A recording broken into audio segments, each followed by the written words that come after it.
I am Mwanyengwa Ndapewoshali Shapwanale. I'm the Director for Communication and Stakeholder Relations for Reconnaissance Energy Namibia.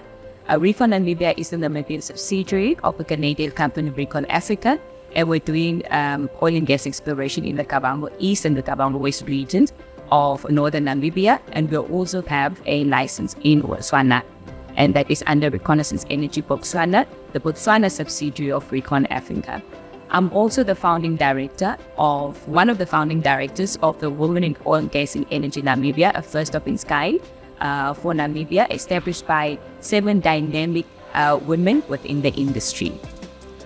I am absolutely humbled. I think I need to start off with that, humbled. I think I need to start off with gratitude.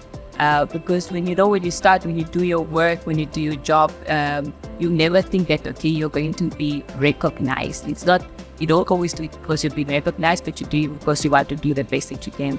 So I'm absolutely humbled by the recognition and the celebration. It is inspiring, it's motivating for me to just want to do better, and also to make sure that young women after me can also see that, okay, there has been someone who was able to enter the sector, there's someone who was able to deliver her best, and then she was recognized for this. And that also gives me really, I think back and just think, to be thankful for the women we found in the industry.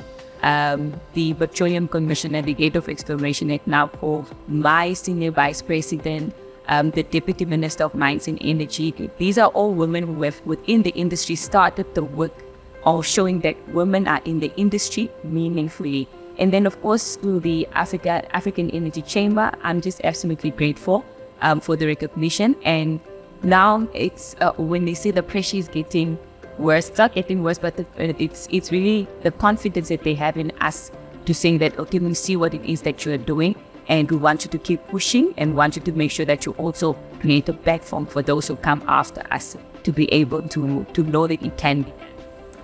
So currently, Recon Namibia, since drilling the first well in 2021, we've drilled 3 stratigraphic wells. These are study wells, and we've also done seismic activity, and then we've also done EFTG. So currently, that's the data collection side of oil and gas exploration. So currently we're in interpretation stage. So we're not drilling at the moment, but we're interpreting the data that we've been collecting over the past 3 years. And a very, very good news is that we've recently received our environmental clearance certificate for the drilling of an extra 12 appraisal wells. So that's our next drilling campaign, which I'm very excited for. Because when it's drilling, the action and all of that. So the project itself has been very, very good. I think how we have been welcomed by our communities in which we are operating, as you know, Kavango East and Kavango West, the areas we are in, the very rural. And yes, so how we've been received by the communities, how we've been received by the country at large, but also the local government, the local authorities, the traditional authorities. I can always say that we are very grateful, and it's pleasing. The one question that we've asked us when we started our operations was that, what is it that the people of Kavango East and Kavango West really want? And there was a resounding response of access to potable water. And I'm very proud to say that one of our biggest ESG activities was being able to provide 36 community water wells. This ESG project of ours with access to potable water, I think it's one of the proudest moments, and that's just part of really what we've done so far with a company. We have to contribute to PETROFUND. This is a fund which basically sends students in the petroleum related careers in school. We've then decided that we want to go the extra mile on top of this contribution and select 5 students from Kavango East, 5 students from Kavango West, and make sure that they also study in the areas of STEAM. So that's also a very proud moment. And as you also know that there are marginalized groups in the area, the San community, and we are very happy and proud to be able to have sent 7 students to study nursing, and that's from the San community. And really, when you have some of these students saying that they have all their lives been to hospitals and was never treated by a San nurse, and that's what motivated them to say, I want to be a nurse because I want someone to say that I'm being treated from someone or from my community. My journey with Recon Namibia started really as First, I was contracted to do a media liaising and relations, but then the skill grew as the company grew. I was able to offer many more of my skills, and also be able to train and being honed into what I'm currently supporting the company with. And I was appointed last year as the Director of Communication and Stakeholder Relations. I've also been able, on the platform of Reconnaissance Namibia, been able to speak at the Africa Energy Chamber, speak at Africa Energy Chamber's Africa Energy Week, participating on a number of important conversations, as well as the Namibia International Energy Conference. And it's really just been growth. I must say the support from the team and Recon Africa, Recon Namibia has been insurmountable. And the support is also just a platform provided by the chamber, the African Energy Chamber, as well as platforms such as the Namibia International Energy Conference. I can just say that it has contributed to the growth so far. This is exciting. It's exciting times, and the chairperson of the Namibia Petroleum Association has said it before that with the BW Kudu activities and project, oil and gas is not new to Namibia, but this problem in activities at the moment is new. And I think it's extremely exciting time for a country. We've seen what the resource has done for other nations. We've seen what it has done for other developments. We've seen what is done in Africa as well as other continents. So I think that it's an exciting time. It's a time of really looking back and saying that this is a chance for economic emancipation. Oil and gas is what they call the long game. So it's not that today we explore, tomorrow we find, the day after we enjoy the resource. It's the long game, but it's also an opportunity for us to redefine what it is that we can have our interest in, what it is we can also build pillars on for the Namibian economy. We know that fishing, tourism are diamonds. That's what was known for the pillars of the Namibian economy, and the resource now, oil and gas, energy as a whole. I think it's a good one for Namibia as long as we do it right. The value chain for oil and gas is extremely low, in my opinion. And for Namibia, I think it's not just from the resource side, getting the resource out of the ground, the value chain along the way. We will start with the skills transfer. Just the fact that we have Namibian people working on the rigs, being able to have skills transferred from, let's say, a petroleum engineer from Canada or Germany or the United States, who has been in this industry for 30, 40, 50 years, and being able to have skills transferred from there. That is just one element. And then you go to local content, support industries. You go to academia. Now that you have a civil engineer, we might have teachers studied in civil engineering, but now can have upskilling opportunities so that they can redefine or add to what the academic qualification is to now fit into the petroleum sector, building of other industries, strengthening of other industries around the oil and gas. So the list is long on how we can benefit. You can only imagine what's going to happen when we go to production and development stage. So the country stands to benefit, not only when the resource is here, but already now during the exploration stage. If we look at what the ministry's efforts are, the Ministry of Mines and Energy, in terms of the local content policy workshops, as well as also the local content policy draft policy that they are putting together and have been working on. And if we look at what NAPO is also doing, and if you just look at the direction in which the country is going in preparing or wanting to be prepared to participate, I think there's something that is very, very important that we need to focus on. How do we make sure that at this stage already, the Namibian nation benefits from this stage already? Because money is going in, but money is still coming out. Skills transfer, partnership, meaningful partnerships, local content, and I'll drive the local content tonight because it's happening here. The activities are happening here. So it's for us to really define clearly that value chain and really meaningfully participate along that value chain. I was able to, with our company, in collaboration with the Namibia University of Science and Technology, as well as NEPOA, as well as NAMPO, we're able to collaborate on monthly public lectures and just really tackling the different topics of the sector, making people really understand what does the journey of oil and gas look like. Is it 3 years? Is it 10 years? Is it 20 years? Why does it take so long? What does it mean? What does the fiscal regime look like?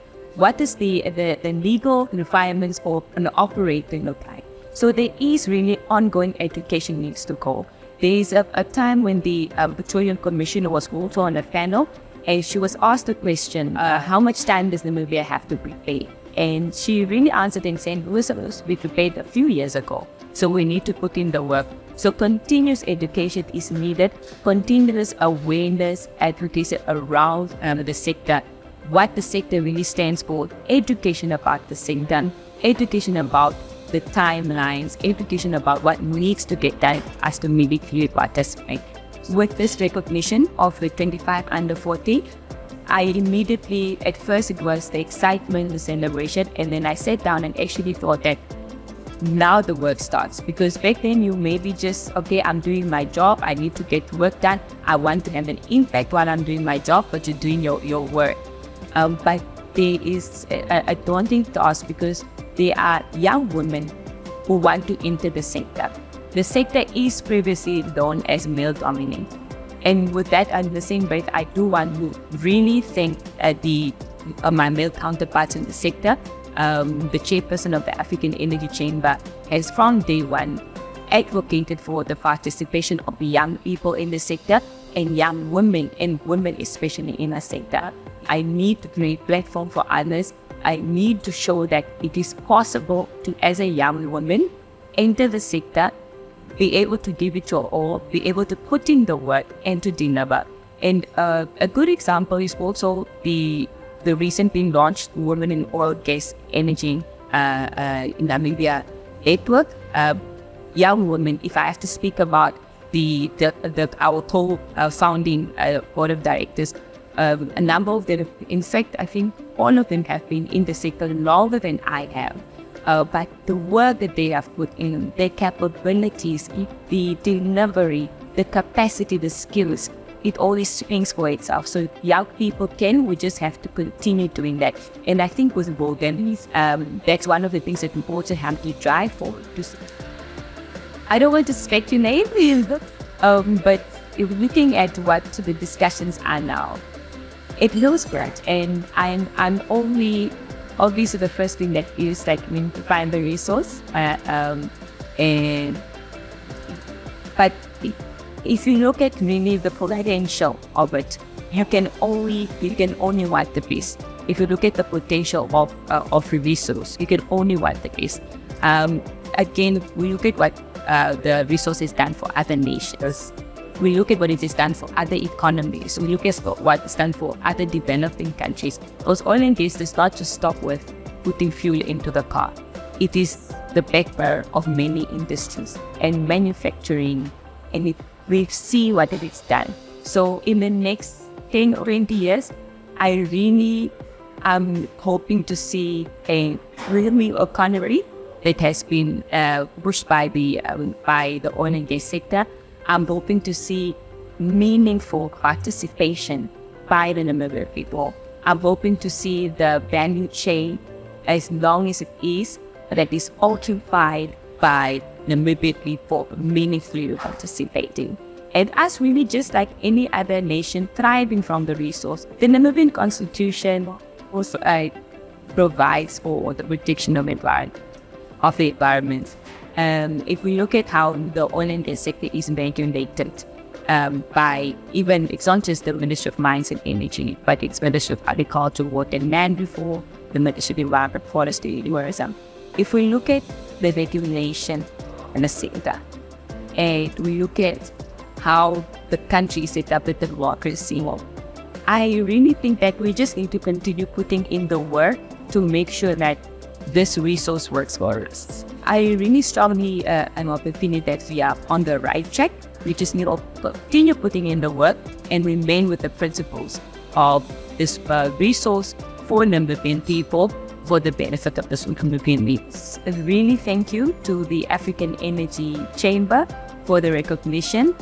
When the email first came in that I've been shortlisted as the top 35, it was, for me, it was a win already, because we have other nations in the country that are, as you know, they are producing nations.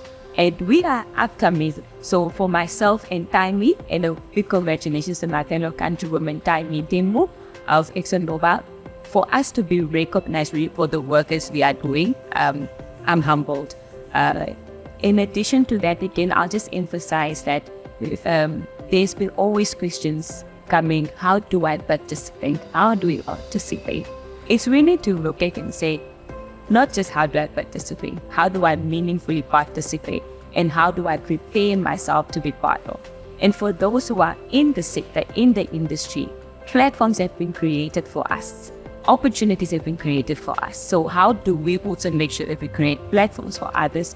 We build the bridge and we ensure the advancement of people in the sector, those who want to enter and those who are already in the industry. And then also just for the leaders in the sector so far, maybe just a big thank you, because they've emulated what it means to give a young woman an opportunity, a seat at the table, an opportunity to showcase skills, an opportunity in a platform. So just thank you really to the leaders, the industry leaders in the oil, gas and energy sectors in Namibia also, because now we just have to pay it forward.